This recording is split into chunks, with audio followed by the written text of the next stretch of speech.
Hours after the government shutdown began, that we'd be having a much different conversation. Do you see a change of course this evening? Well, I don't right now, Julie, but I think, Chuck Schumer, as part of this Schumer shutdown, has completely misjudged the viewpoints of the American people. All on behalf, he wanted to shut down the government of the United States, affecting people who are in the country legally for people who are in the country illegally, and there are major consequences for people all across the country, and I'm seeing it in calls we've gotten from Wyoming today alone. So Senator Minority Leader Chuck Schumer, he held a news conference today, and he himself pointed out all the harm a government shutdown causes. It halts funding for the military, funding for children's health, disaster aid, and the list goes on. Who is going to come to their senses before this shutdown does more harm?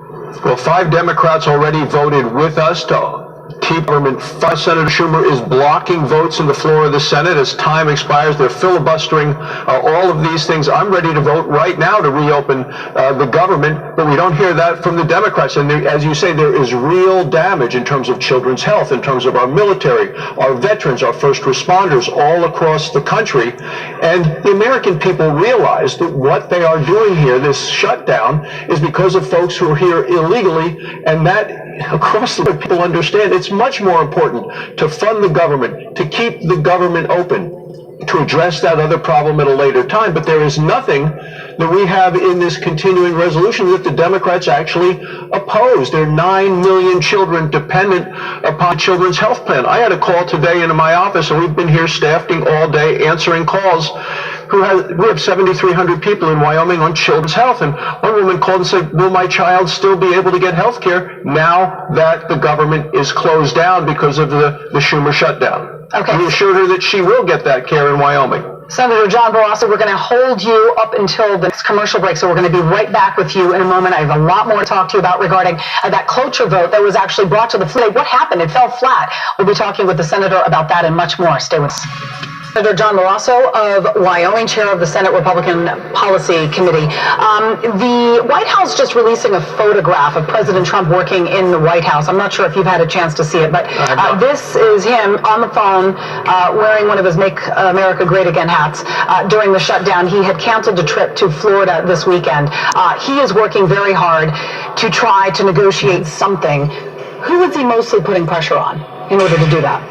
Well, I think he wants the American people to put pressure on Congress. He's talking to members of the Senate who are the ones that blocked this last night. The American people want the government open again. They understand the chaos and the consequences of what the Democrats have done by voting to shut down the government over an issue of illegal immigration.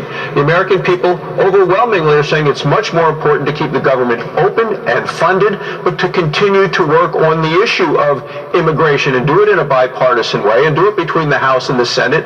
Those discussions are going on. The president has been very clear that you can work on this all the way through March, but the Democrats have decided last night they're going to shut down the government on the issue of people in the country illegally. I think is an affront to the American people. It is not the way we want to do business in this country.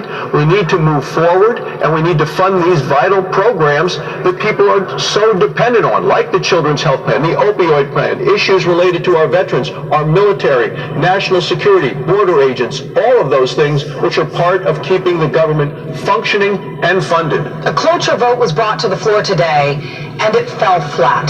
This was an opportunity to finally reverse course. Why? Well, the Democrats blocked that vote because they're continuing to filibuster. The rules are that they have up to 30 hours to discuss and debate these things, but you can yield back that time and vote immediately. The Democrats said, no, you're not going to vote now. You're going to have to wait. Once again, holding the American people hostage, the citizens of this country hostage because of the issue of illegal immigration. And, the papers had it right. New York Times headline yesterday, Washington Post headline yesterday. It's about DACA, immigration. Those are the issues for which they have chosen to shut down the government of the United States. Republican House Majority Leader Kevin McCarthy of California said that the GOP conference was very unified and that a proposed 3-week extension of funding being worked on by Senate Republicans could pass the House. So then what happened? What is wrong with Democrats looking at this as a separate issue, tabling it, and taking that 3-week extension to go ahead and dock on the road in order to spare our government? Well, I agree with you, Julie, as does the American people. Even a CNN poll said exactly what you have said. The American people say, reopen the government and discuss this issue separately. It's also what President Trump has said. We're going to get to another vote on this to try to open the government, but the Democrats have dug in their heels, playing to their very liberal base. But certainly ignoring what the independents are saying across the country, which is reopen the government, deal with issues of immigration separately, get the government funded the vital services that the people need. We cannot have this chaos in the country that Chuck Schumer has brought and the Democrats have brought upon all of us, Julie. All right, Senator John Barrasso, thank you very much, sir, for all your time tonight. We appreciate it, and good luck. Thank you.